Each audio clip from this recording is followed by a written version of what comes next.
Gauss की प्रमेय आप पढ़ रहे थे चैप्टर। गॉस की प्रमेय का जो अनुप्रयोग है उसमें आपने कई सारे अनुप्रयोग पढ़ा। ये उसका लास्ट अनुप्रयोग बचा हुआ है, एप्लीकेशन उसका। जैसे आपने पढ़ा कि अगर कोई एक समान सीधी अनंत लंबाई की छड़ है, आवेशित है, तो उसके निकट किसी बिंदु पर वैद्युत क्षेत्र की तीव्रता आप गॉस के प्रमेय की सहायता से निकाल सकते हैं। या कोई एक समान आवेशित कोई प्लेट है, क्षेत्रफल वाली वस्तु है, या एक समान आवेशित चादर है, उसके निकट किसी बिंदु पर वैद्युत क्षेत्र की तीव्रता भी आप निकाल सकते हैं। या दो विपरीत आवेशित प्लेटें हैं, एक धन आवेशित प्लेट है और दूसरी ऋण आवेशित प्लेट है, तो उन प्लेटों के बीच में या उन प्लेटों के बाहर जो इलेक्ट्रिक फील्ड है उसकी इंटेंसिटी कितनी होगी, ये भी आप जान चुके हैं। किसकी सहायता से? गॉस के प्रमेय की सहायता से। गॉस के प्रमेय की सहायता से आज हम देखेंगे कि अगर कोई गोलीय कोश हो, ठीक है, जिसके पूरे पृष्ठ पर आवेश वितरित हुआ हो, ठीक है ना।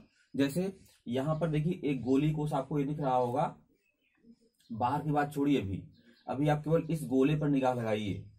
ये जो आप देख रहे हैं ये स्फेरिकल स्फीयर है एक। इस स्फीयर की जो रेडियस है वो कैपिटल आर है, दिख रहा है, कैपिटल आर इसकी त्रिज्या है। और इस पूरे गोले की सतह पर आवेश क्यू जो है वह वितरित किया गया है। कितना आवेश? क्यू आवेश पूरे गोले की सतह पर डिस्ट्रीब्यूट किया गया है, वितरित हुआ है। अब इस गोले के सतह पर जो आवेश वितरित हुआ है उसके कारण इस गोले के बाहर किसी बिंदु पर, इस गोले की सतह पर स्थित किसी बिंदु पर, और गोले के अंदर कोई बिंदु अगर स्थित है तो उस बिंदु पर वैद्युत क्षेत्र की तीव्रता क्या होगी ये आपको जानना है, ठीक है। तीन स्थितियों में, पहला, इस गोले के बाहर कोई बिंदु है, उस पर तीव्रता कितनी होगी, और दूरी ज्यादा हो उस बिंदु की तो क्या तीव्रता घटेगी या बढ़ेगी, ठीक है। गोले की सतह पर वही बिंदु हो तो गोले की सतह पर आवेश भी फैला हुआ है और गोले की सतह पर वह बिंदु भी है, तब तीव्रता कितनी होगी। या वह बिंदु अंदर हो तब तीव्रता कितनी होगी, ठीक है। ये तीन कंडीशन पढ़ना आपको है। तो एक पहले हम मुख्य पे आते हैं। जो मुख्य हमारा है वो बाहर का है। गोलीय कोश के बाहर कोई बिंदु स्थित है तो तीव्रता आपको पता करनी है, ठीक है। चलिए, तो ये हमारा जो गोला आप देख रहे हैं ये कैपिटल आर त्रिज्या का एक गोला है, ठीक है। इस गोले की सतह पर क्यू आवेश फैला हुआ है। गोले का जो केंद्र है, इस केंद्र से, ठीक है, स्मॉल आर दूरी पर क्या है, एक बिंदु है बाहर, गोले के बाहर एक बिंदु है P, ठीक है। इस बिंदु P पर वैद्युत क्षेत्र की तीव्रता या इंटेंसिटी ऑफ इलेक्ट्रिक फील्ड आपको निकालनी है, ठीक है। गोले की सतह पर फैले हुए आवेश के कारण गोले के बाहर किसी बिंदु पर वैद्युत क्षेत्र की तीव्रता आपको प्राप्त करनी है। किसकी सहायता से? गॉस के प्रमेय की सहायता से, ठीक है। आपको पता है गॉस की प्रमेय आप जहां भी लगाएंगे, गॉस की प्रमेय यह कहती है कि किसी बंद पृष्ठ से गुजरने वाला संपूर्ण फ्लक्स उसके द्वारा परिबद्ध आवेश का 1/ε0 गुना होता है, ठीक है। तो यह बिंदु P अगर बाहर स्थित है तो गॉस की प्रमेय लगाने के लिए आपको एक काल्पनिक बंद पृष्ठ चाहिए, ठीक है। तो क्या करेंगे, इस बिंदु P से होकर जाने वाला एक बंद पृष्ठ, ठीक है, हम ड्रॉ करेंगे, खींचेंगे। तो जैसे मान लीजिए ये आपका गोला है जिस पर आवेश फैला है और बिंदु यहां पर P है।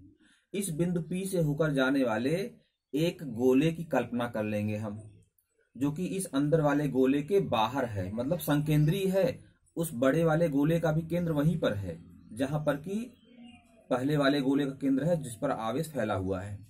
तो बिंदु P से होकर जाने वाला एक काल्पनिक गोला है ना, काल्पनिक पृष्ठ हम कल्पना करें, क्योंकि ये गॉसियन पृष्ठ जब तक कल्पना नहीं करेंगे तब तक गॉस की प्रमेय हम अप्लाई नहीं कर सकते, ठीक है।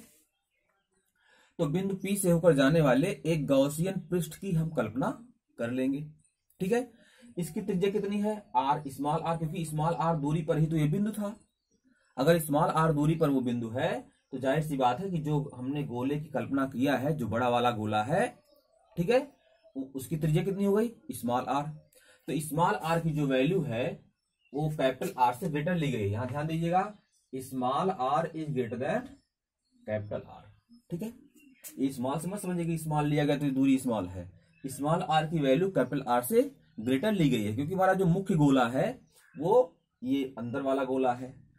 दूरी को हमने क्या लिया है, स्मॉल आर से जो बाहर बिंदु स्थित है वो स्मॉल आर से लिया गया है, ठीक है। तो small r is greater than to capital R. चलिए, अब अगर हमको इस बाहरी गोले से जाने वाला फ्लक्स निकालना है, तो आपको पता है जब किसी पूरे पृष्ठ से गुजरने वाला फ्लक्स निकालना होता है तो हम एक छोटा सा पृष्ठ पहले ले लेते हैं, उस पृष्ठ से होकर जाने वाला जो फ्लक्स होता है उसको निकालते हैं। उसके बाद क्या करेंगे, दोनों पक्षों का इंटीग्रेशन। अगर हम इंटीग्रेशन कर देंगे तो संपूर्ण पृष्ठ से होकर जाने वाला फ्लक्स हमको पता हो जाएगा। तो अगर इस बिंदु P पर फ्लक्स निकालना हमको है तो बिंदु P पर हम एक छोटा सा क्षेत्रफल ले लेंगे, एक छोटी सी एरिया बिंदु P से के आसपास की एरिया हम ले लेंगे, बिंदु P भी उसमें शामिल रहेगा, ठीक है। यह जो क्षेत्रफल हमारा है इसको दिखाएंगे DA से। संपूर्ण क्षेत्रफल को हम दिखाते हैं कैपिटल A से, और कहीं पर लघु क्षेत्रफल लेना होता है तो दिखाते हैं DA से, ठीक है। अब यह DA क्षेत्रफल आपका हो गया, दिख रहा है। और इसकी दिशा कहां होगी क्षेत्रफल की, किसी भी क्षेत्रफल सदिश की जो दिशा होती है उस पृष्ठ पर खींची गई अभिलंबोत रेखा की दिशा होती है बाहर की तरफ। तो इस पृष्ठ पर खींचा गया जो अभिलंब होगा वो कहां होगा, बाहर की तरफ होगा। और वैद्युत क्षेत्र की तीव्रता की दिशा क्या होगी, क्योंकि गोला अंदर है जिस पर आवेश फैला हुआ है, इसलिए वैद्युत क्षेत्र की तीव्रता जो है वह रेडियल होगी, त्रिज्य होगी। तो वैद्युत क्षेत्र की तीव्रता भी इसी दिशा में होगी, क्योंकि यह भी तो एक त्रिज्या है। तो इधर वैद्युत क्षेत्र की तीव्रता की भी दिशा है, वेक्टर ई की दिशा भी है, और जो डीए हमारा है क्षेत्रफल सदिश उसकी दिशा भी है।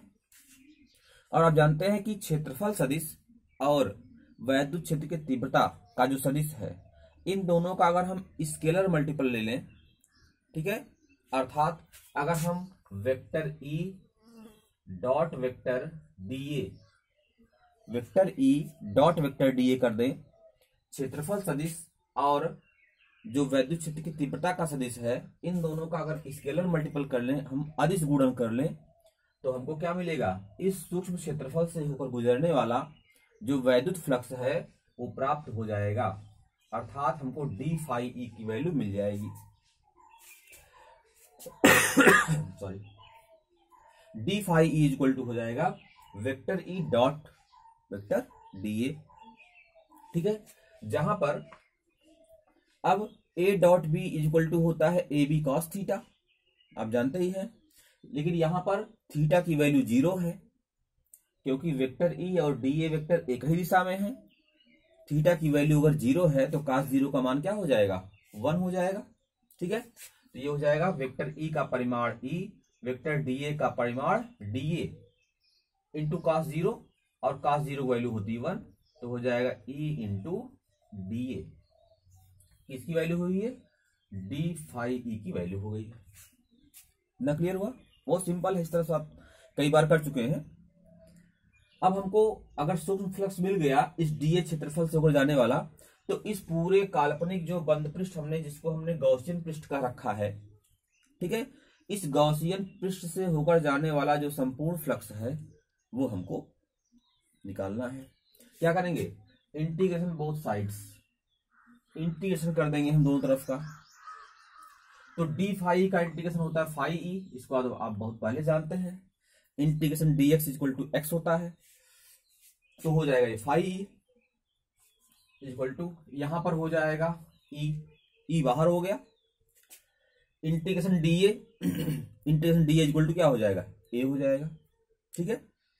Integration d A equal to A, integration d x equal to x, क्योंकि वहां 1 माना जाता है इंटीग्रेशन, और 1 का इंटीग्रेशन जो है वो जिसके सापेक्ष में होगा वह राशि होती है। जैसे इंटीग्रेशन डीए है तो ए होगा, क्या हो जाएगा यहाँ पे ए क्या चीज है, ए मतलब एरिया ऑफ होल सरफेस, और यहाँ पे एरिया किसकी है, स्फीयर की एरिया है। कौन सा स्फीयर? जो हमने कल्पना किया हुआ है, जहां से गुजरने वाला फ्लक्स हमको निकालना है। ठीक है। गोले का जो क्षेत्रफल होता है, पृष्ठ का क्षेत्रफल, वो होता है 4 पाई आर स्क्वायर। इसकी त्रिज्या कितनी है? Small r. त्रिज्या इसकी स्मॉल आर है, तो गोले के पृष्ठ का संपूर्ण क्षेत्रफल हो जाएगा 4 पाई आर स्क्वायर। तो ये हो जाएगा वेक्टर, माफ कीजिएगा, E into 4 pi are square. Phi E equal to E into 4 pi are square. ये कहां से आप पता हो गया आपको? ये आपको, ये गोले के पृष्ठ का संपूर्ण क्षेत्रफल है 4 पाई आर स्क्वायर। तो phi E equal to E into 4 pi are square, ये आपने निकाला है वैद्युत फ्लक्स के नियम से। अच्छा, गॉस की प्रमेय लगा दे अगर, तो गॉस के प्रमेय के अनुसार किसी भी बंद पृष्ठ से गुजरने वाला जो संपूर्ण फ्लक्स होता है, वह उस पृष्ठ द्वारा परिबद्ध आवेश, मतलब जो घिरा हुआ आवेश है, मतलब कहने का मतलब पृष्ठ के अंदर जो भी आवेश है, उस आवेश का 1/ε0 गुना होता है। अब ये जो काल्पनिक पृष्ठ हमारा है, इस काल्पनिक पृष्ठ के भीतर कौन सा आवेश है? यह पूरा गोला स्थित है उसके अंदर, और पूरे गोले पर जो वितरित आवेश है उसका मान क्या है? Q है। इसका मतलब संपूर्ण Q आवेश इस काल्पनिक बंद पृष्ठ के भीतर स्थित है। तो इसी काल्पनिक बंद पृष्ठ के भीतर उपस्थित आवेश Q का 1/ε0 गुना, यानी Q इंटू 1/ε0 बराबर हो जाएगा E into 4 pi are square. Q/ε0 equal to 4 pi are square हो जाएगा। बात क्लियर होगी इतनी? Q/ε0 equal to E into 4 pi are square. तो E की वैल्यू क्या हो जाएगी? E की वैल्यू के लिए डिवाइड कर दीजिए, 1/4 पाई, 4 पाई यहां से आएगा, ε0 यहां से है, 1/4 पाई ε0 इंटू Q/r स्क्वायर। इस सूत्र को आप देख रहे हैं, ये सूत्र आप पहले से पढ़ चुके हैं, परिचित होंगे इससे। ये कहां मिला था सूत्र आपको? किसी बिंदु आवेश से, ध्यान दीजिएगा, किसी बिंदु आवेश से r दूरी पर स्थित किसी बिंदु पर वैद्युत क्षेत्र की तीव्रता का यही सूत्र तो होता है। जैसे किसी एक बिंदु पर Q आवेश रख दिया जाए, इस Q आवेश से लेकर के, ठीक है, r दूरी पर एक दूसरा बिंदु है यहां पर P, इस बिंदु P पर वैद्युत क्षेत्र की तीव्रता निकालनी है, तो यही सूत्र तो आपका मिलता है। इसका मतलब क्या हुआ? यह पूरा जो आवेश है, अगर पूरे गोले की सतह पर फैला हुआ है, तब भी इस गोले के केंद्र से r दूरी पर वैद्युत क्षेत्र की तीव्रता का वही सूत्र आ रहा है, ठीक है, जो कि इस पूरे गोले पर वितरित आवेश को इकट्ठा करके इस गोले के केंद्र पर रख देने पर आता। कहने का मतलब ये पूरा जो आवेश हमारा है, अगर गोले के केंद्र पर रख दिया जाता, तब भी यही फार्मूला हमको प्राप्त होता। तो हम कहते हैं कि Q आवेश यहाँ बिंदु O पर है, इससे r दूरी पर स्थित बिंदु P पर इलेक्ट्रिक फील्ड जो है वो इतनी होगी, और गोले की सतह पर फैला हुआ है, फिर भी यही सूत्र आ रहा है। इसका मतलब ये हुआ, किसी गोले की सतह पर उपस्थित आवेश के कारण उसके बाहर स्थित किसी बिंदु पर वैद्युत क्षेत्र की तीव्रता इस प्रकार व्यवहार करती है, मानो वह आवेश गोले की सतह पर न उपस्थित होकर के गोले के केंद्र पर ही संकेंद्रित हो। मतलब गोले के केंद्र पर वह आवेश रखा हुआ है, वह इस प्रकार से व्यवहार कर रहा है। यह फैला हुआ आवेश है, ठीक है, ऐसा व्यवहार नहीं कर रहा है मानो ये पूरा आवेश इसी बिंदु O पर एक साथ रखा हुआ है। ठीक है, तो कहने का मतलब कि बाहरी बिंदु के लिए वैद्युत क्षेत्र की तीव्रता का वही सूत्र आएगा जो कि संपूर्ण आवेश को गोले के केंद्र पर रखने पे आता।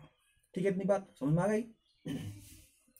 इसी सूत्र को अगर आप पृष्ठ घनत्व के पदों में लिखना चाहें, पृष्ठ घनत्व के पदों में, तो इसी सूत्र को लिखने का एक और तरीका है, वो भी आपको जानना चाहिए। ठीक है, ये संपूर्ण जो आवेश हमारा है Q है, वह किस पर फैला हुआ है? इस पूरे गोले के पृष्ठ पर फैला हुआ है। और ये जो हमारा गोला है जिस पर आवेश फैला हुआ है उसकी त्रिज्या कितनी है, कैपिटल आर। तो कैपिटल आर त्रिज्या का अगर गोला है तो इसके पृष्ठ का संपूर्ण क्षेत्रफल हो जाएगा 4 पाई आर स्क्वायर। कितना हो जाएगा, 4 पाई आर स्क्वायर। तो 4 पाई आर स्क्वायर क्षेत्रफल पर फैला हुआ आवेश कितना है, क्यू आवेश है। तो एकांक क्षेत्रफल पर फैला आवेश कितना हो जाएगा, एकांक क्षेत्रफल पर फैला आवेश हो जाएगा Q upon 4 pi are square.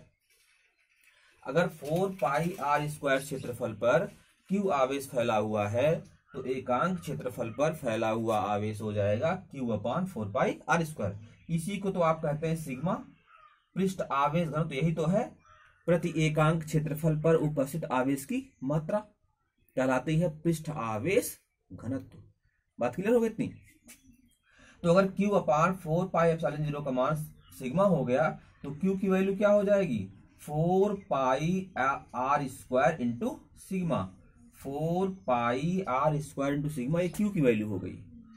अगर यही Q का मान उठा के यहां रख दिया जाए, ध्यान दीजिएगा, अगर Q का मान यहां रख दिया जाए, क्या रखा जाए, 4 पाई आर स्क्वायर सिग्मा, तो 4 पाई से कट जाएगा। क्या बचेगा यहाँ पे, यहां बचेगा कैपिटल आर स्क्वायर बचेगा और सिग्मा बचेगा।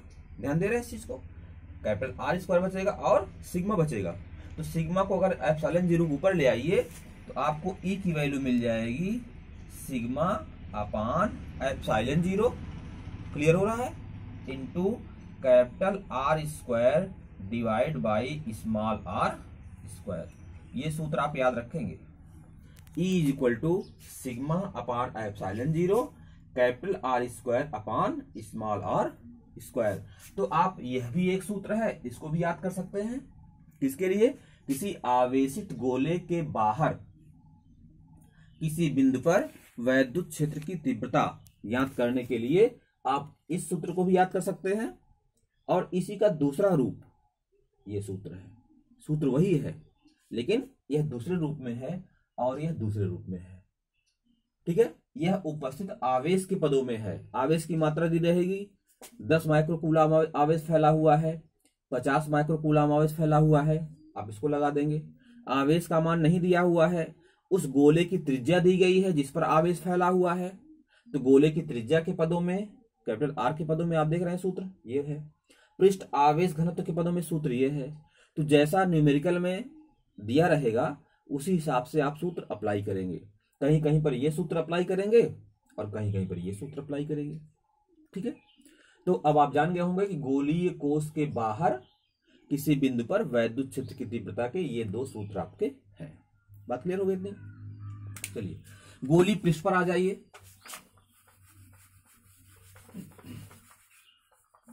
गोली पृष्ठ पर आपको कुछ नहीं करना है, बहुत सिंपल सा है। गोली पृष्ठ पर बहुत वेरी सिंपल, ध्यान दीजिए मेरी बात। गोली पृष्ठ पे आप आ जाएंगे, जो ये स्मॉल आर, यहां ध्यान दीजिए, केंद्र से स्मॉल आर दूरी पर ये बिंदु आपका है। जब आप इस बिंदु को अंदर ले आते यहां कहां रख देंगे, गोले की सतह पर रख देंगे। जब गोले की सतह पे आप रख देंगे, इसका मतलब कि गोले की सतह की त्रिज्या भी कैपिटल आर थी और वह बिंदु जो है इस गोले की सतह पर है।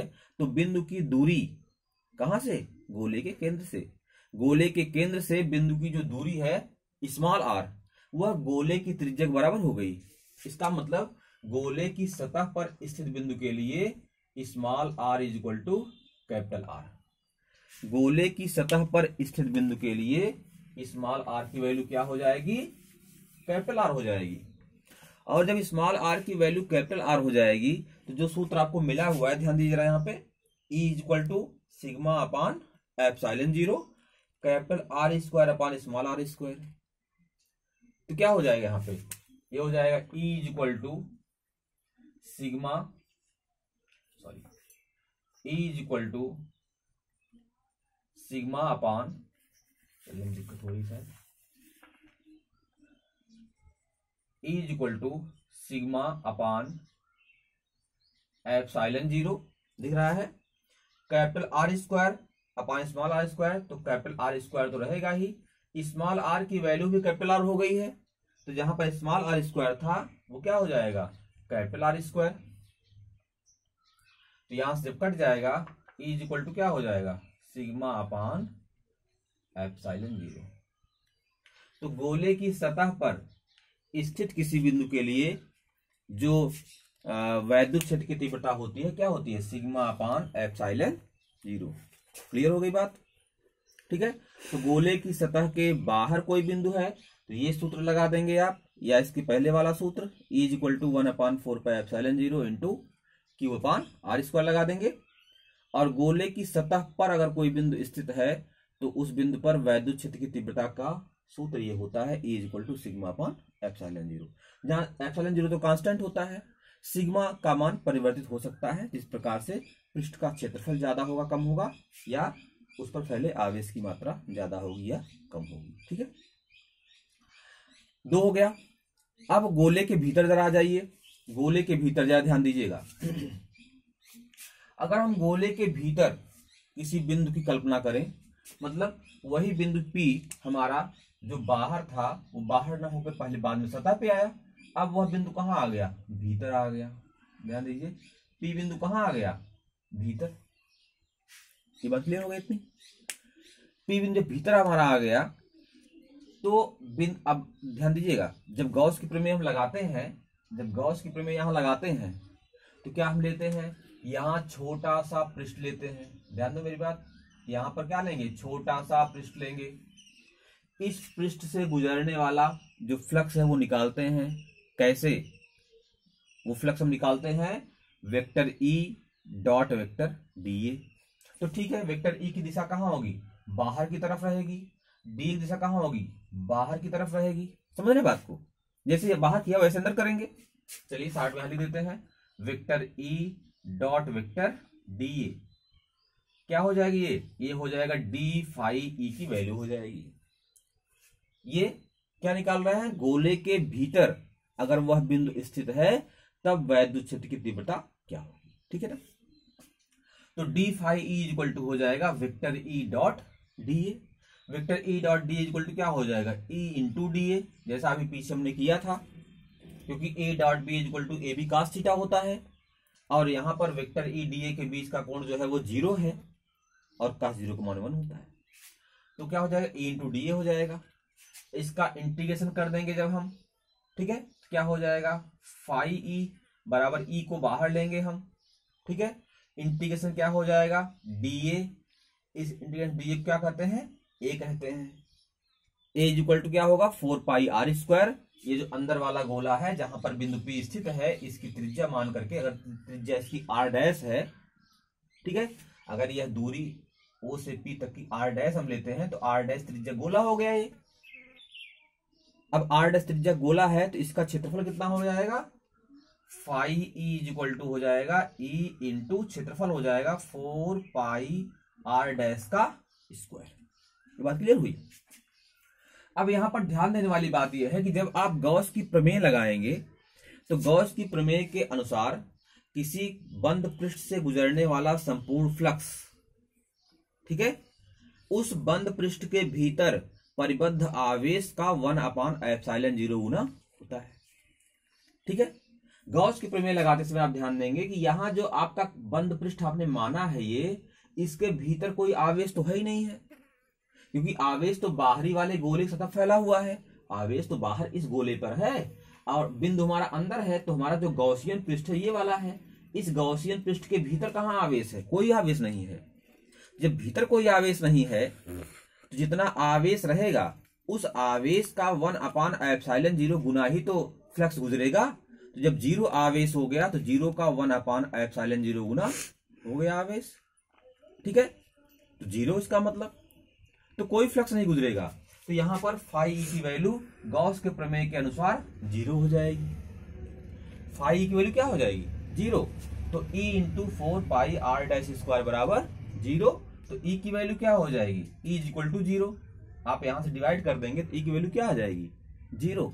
इसका मतलब कि इस गोले की सतह के भीतर, मतलब गोले के भीतर जहां पर आवेश फैला हुआ है, इस गोले के भीतर किसी बिंदु पर वैद्युत क्षेत्र की तीव्रता 0 होती है। अब वह बिंदु चाहे यहां पर हो, यहां पर हो, यहां पर हो, यहां पर कहीं पर भी वो बिंदु हो, वैद्युत क्षेत्र की तीव्रता उस बिंदु पर क्या होती है, शून्य होती है। ठीक है, तो फिक्स हो गया। यह काल्पनिक बंद पृष्ठ हमारा है।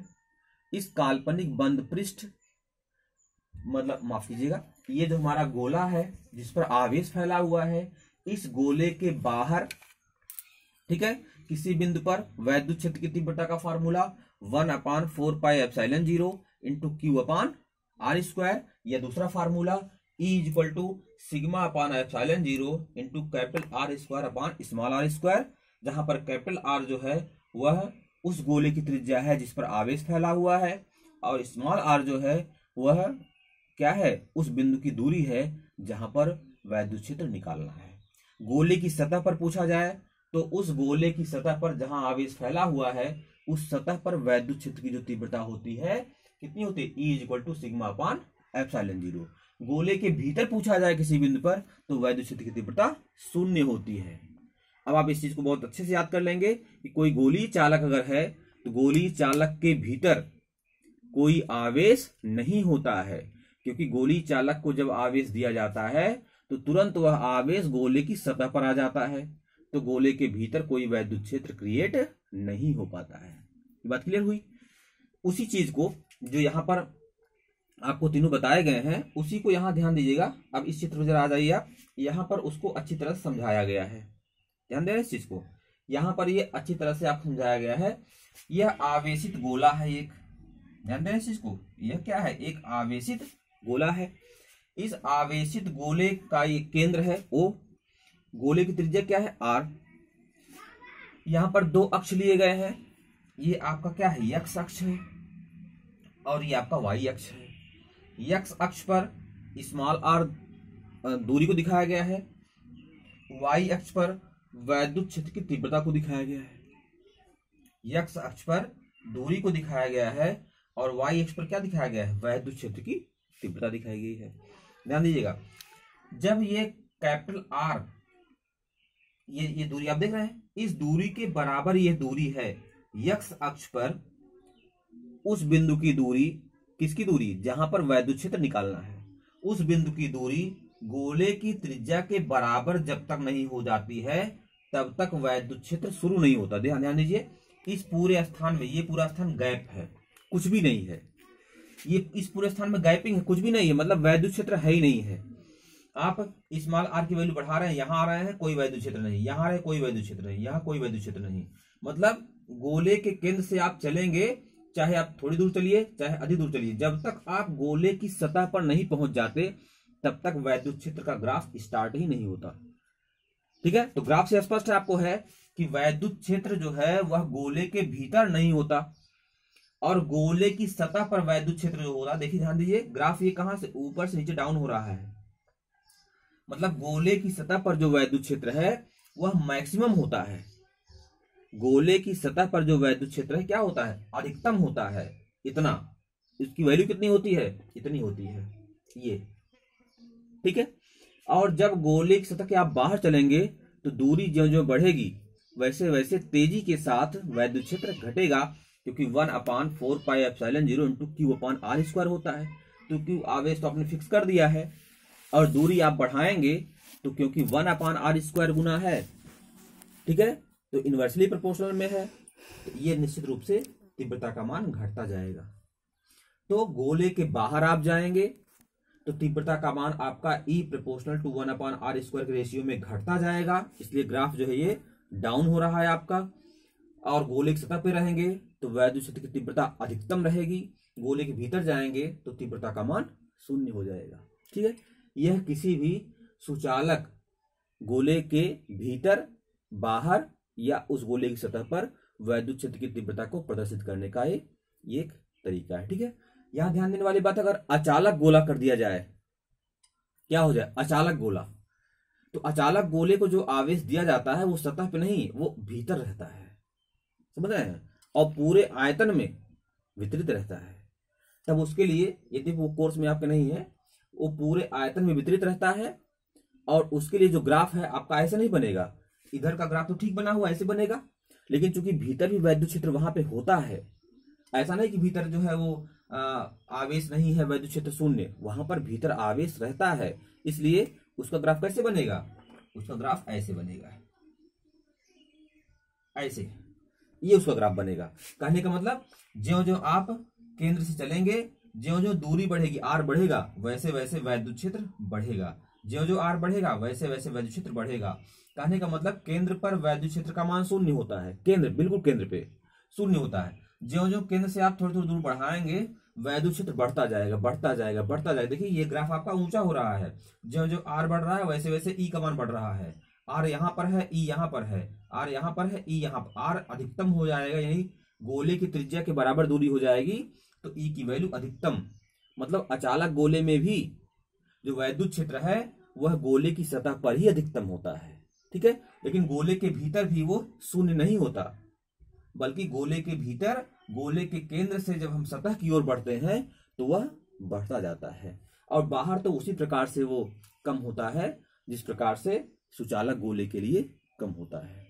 तो अब उम्मीद हमको है कि ये पूरा आप अच्छे समझ गए होंगे, ठीक है।